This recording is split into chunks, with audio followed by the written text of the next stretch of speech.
monde, j'espère que vous allez tous très bien. Moi, ça va pas du tout. Ça fait 3 fois que j'enregistre la vidéo, 3 fois que j'oublie de brancher le micro, ou alors il y a un truc qui va pas, etc. J'oublie de lancer l'enregistrement. Bref, normalement, cette fois-ci, c'est la bonne, et je vais enfin pouvoir vous parler et faire ma vidéo, là, qui va me prendre plus d'1 heure. C'est dingue. Donc, on va faire assez rapidement. Je vais vous parler d'un site aujourd'hui. À chaque fois que j'en parle autour de moi, personne connaît. Et tout le monde me dit, ah mais c'est génial, je connaissais pas, etc. Et je comprends pas que ça soit si peu connu et que personne n'en parle. Et tout simplement, c'est un site pour résoudre des tactiques à l'aveugle. C'est un site qui est super parce que il s'adresse aussi bien aux débutants qu'aux intermédiaires qu'aux plus forts, aux joueurs plus avancés, parce que vous allez voir, la difficulté est modulable. Donc, je vais vous donner un exemple pour que ce soit très concret et vous allez voir, il y a de quoi monter en niveau. Donc restez jusqu'à la fin de la vidéo parce que il y a 2 types d'exercices différents, on va dire. Là, je vais vous montrer les tactiques à l'aveugle et et après, je vous montrerai les tactiques sans pièces. Et vous allez voir, les deux ont leur mot à dire, entre guillemets, les deux sont super intéressants. Donc ça vaut vraiment le coup là de passer 10 minutes pour que vous puissiez un peu découvrir ce site avec moi. Moi, je le connais déjà, mais je vous le fais découvrir. Donc le site, c'est listedy.org, et là, ce qui nous intéresse, c'est la partie tactique. Bon, il y a des tactiques classiques, comme dans tous les livres, dans Chess.com, dans l'eChess, etc. Ça, on s'en tape un peu. Ce qui va nous intéresser pour l'instant en premier, c'est les tactiques à l'aveugle. Donc, là, on a une position qui nous est donnée, et après avoir joué les coups qui sont indiqués ici, on aura un problème à résoudre, une tactique à résoudre. Pour une bonne compréhension de la vidéo, je vais vous tracer des flèches et des cercles. Si vous voulez progresser, le mieux, c'est de ne pas le faire, je pense, et de vraiment tout visualiser dans la tête. Si vous voulez vous amuser, faites-les, c'est quand même le but des échecs. Donc, on nous dit que les coups suivants ont été joués. Fou A3, Roi B1, Dame D1, échec, Roi A2, et Fou C5, retour. Et donc là, c'est le trait est au blanc, les blancs jouent et gagnent. Donc, normalement, vous avez à peu près la visualisation des pièces. Vous savez que les pièces qui ont bougé sont là. Je vais le laisser. Euh, bon, le premier coup qu'on regarde tous, je pense, c'est le coup Dame F7 et qui se confronte à Roi E8. Et après, bah, on voit pas trop parce qu'on peut pas prendre le cavalier étant donné qu'il est protégé par l'autre cavalier. Donc finalement, est-ce que le coup qu'on ne devrait pas regarder au lieu de Dame F7, ça serait pas plutôt Dame prend B7, avec là une menace de mat très évidente en C8?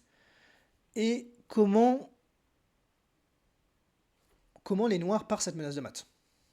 Euh, Ils n'ont pas de pièces qui peuvent contrôler cette case-là, et ces 2 cases-là vont être contrôlées par nos pièces. N'oubliez pas le fou ici. Donc vraiment, j'ai très envie de jouer Dame prend B7, et on va le jouer. Tant pis si c'est pas ça, mais le but c'est de vous montrer un peu le site aussi. C'est pas de me regarder résoudre des problèmes. C'est pas ça. Donc on va revenir sur Dame F7, qui était notre premier instinct. Donc le coup est correct. Les noirs ont répondu avec Roi D8.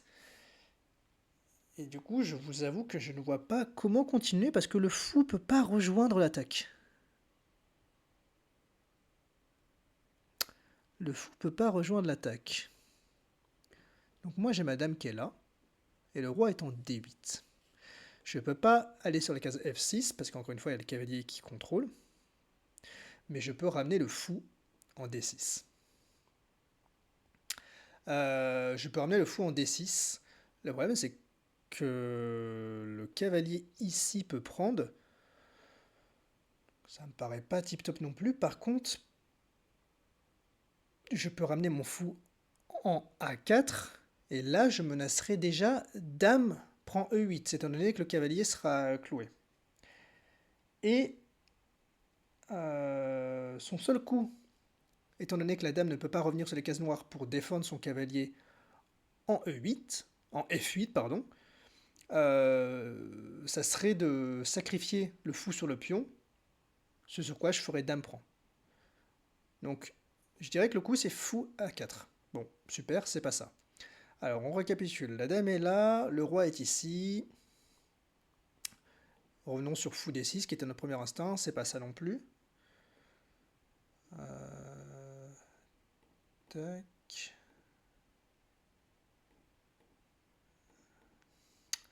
D'ailleurs, quand vous cliquez sur la pièce, vous le voyez, c'est pas moi qui fais ces cercles, c'est l'ordi qui vous indique tous les coups qui sont possibles. Ça, c'est pas super, mais je me demande s'il n'y a pas moyen de le désactiver. Cela dit, là, dans notre cas précis, ça nous aide quand même bien, mais c'est vrai que, vous voyez, je ne vois pas forcément comment résoudre ce problème. Bon les gars, je suis vraiment une quiche, comme quoi la visualisation à l'aveugle c'est vraiment dur. J'ai coupé le moment où je réfléchissais parce que, bon, c'était pas très intéressant. En fait, le problème était assez simple. Donc le roi était ici et la dame était ici.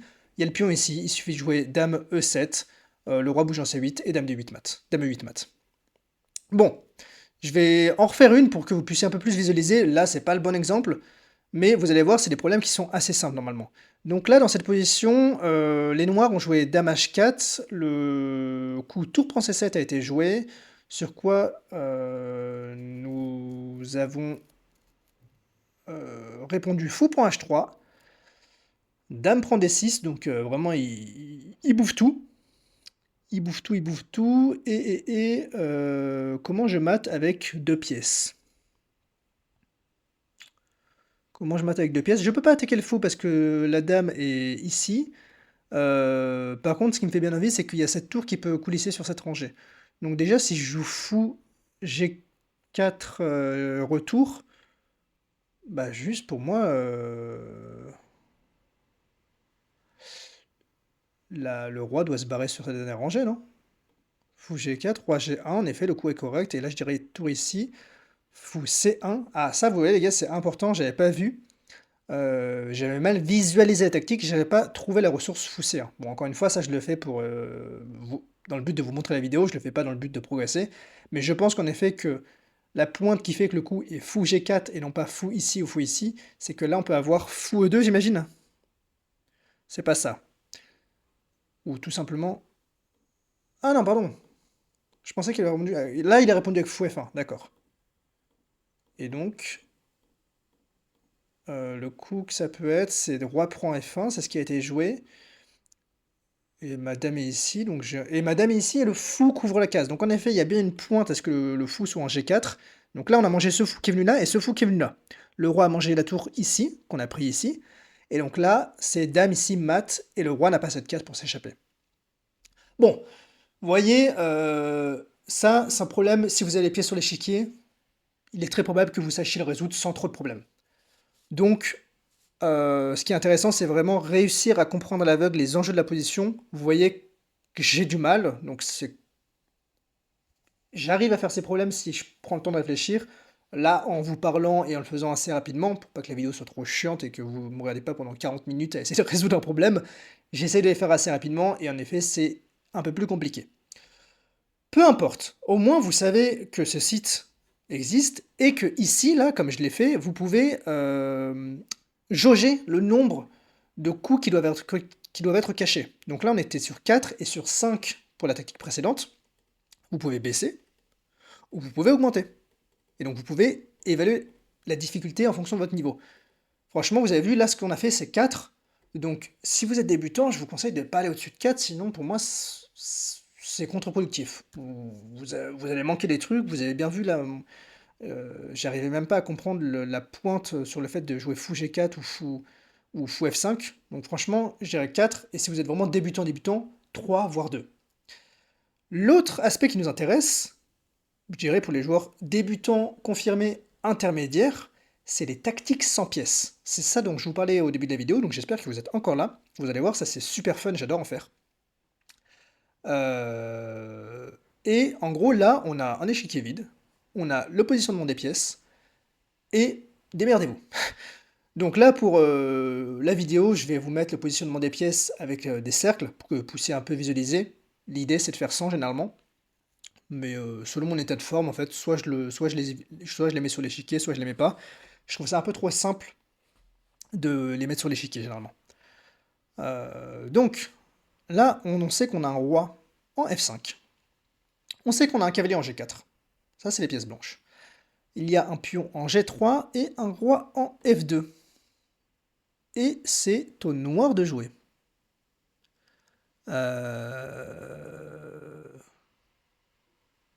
Bon, là, c'est moyennement intéressant, je dirais, parce qu'il n'y a pas forcément trop de pièces sur l'échiquier, et qu'il s'agit d'une finale, donc c'est vraiment pour...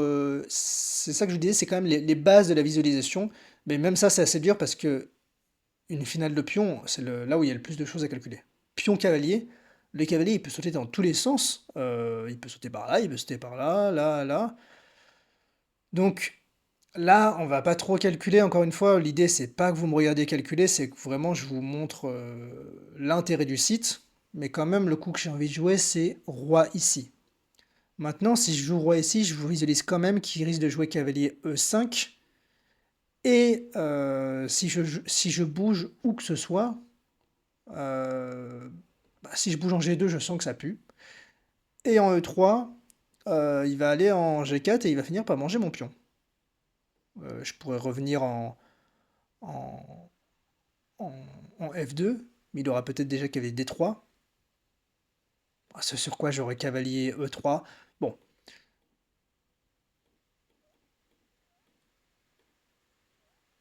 Hum,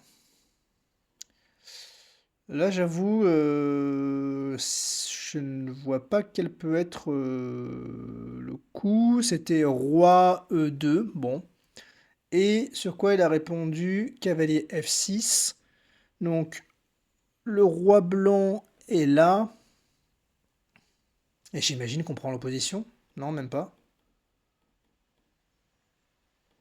Oh les gars, le pion il va vers là. Ah oui, du coup la tactique est déjà beaucoup plus simple.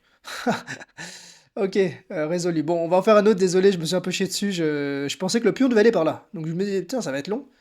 Et en fait, non. Attends, je vais enlever ces flèches de merde. Alors, on a un pion en C5, on a un roi en G4 et on a un pion en G3. Les noirs ont un roi. euh, Je raconte. Oui, je raconte pas de bizarreries. Les noirs ont leur roi ici et on leur fou ici. Euh, Je suis en échec là, on est d'accord. Bah, j'ai envie de rester au contact du pion. Le fou est de case blanche.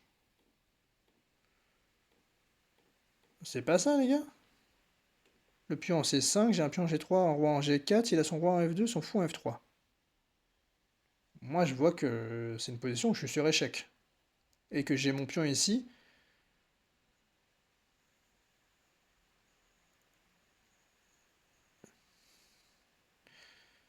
Et peut-être que juste je peux me barrer, avancer le pion, mais ceux qui sont fous et de case blanche, je vois mal comment je vais pouvoir.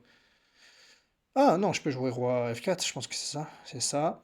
Ils ont répondu avec fou C6, donc il vient bloquer le pion C5. Et juste, je pense que je vais à dame, donc c'est bien ça, G4. Il a joué fou E8. Et ok, juste les pions vont avancer et on va finir par aller à dame avec l'un ou l'autre pion. Bref, je vais pas en faire davantage. L'idée c'était vraiment de vous montrer l'étendue de ce site. Vous avez vu, franchement, il y a deux modules, on va dire, super intéressants. Je vous invite à passer du temps pour les découvrir, à jauger un peu selon votre niveau, quelle est la jauge qui est la plus intéressante pour vous. Mais il y a vraiment pas mal de choses à explorer. Euh, voilà, je suis content de vous avoir partagé ce site. Désolé, j'ai un peu galéré sur les problèmes. Bon, un peu l'aléa du direct, on va dire. J'avais très bien réussi sur mes précédentes vidéos, mais comme j'ai pas de chance et je suis qu'une merde, euh, elles sont pas enregistrées, donc j'ai un peu les boules. J'espère quand même que la vidéo vous a plu. Si c'est le cas, bon, je sais pas, abonnez-vous, vous n'êtes pas obligé, mais j'essaie de refaire, je referai d'autres vidéos sur des petites pépites comme ça, sur des speedruns pédagogiques. Enfin, je me ferai kiffer, tout simplement. Donc, si vous voulez un peu suivre mon aventure, bah restez dans le coin. Et sinon, c'est pas grave, je vous dirai à une prochaine. J'imagine qu'on se recroisera. Et voilà, bon, bah c'était Mathieu, je vous dis à la prochaine. Ciao, ciao.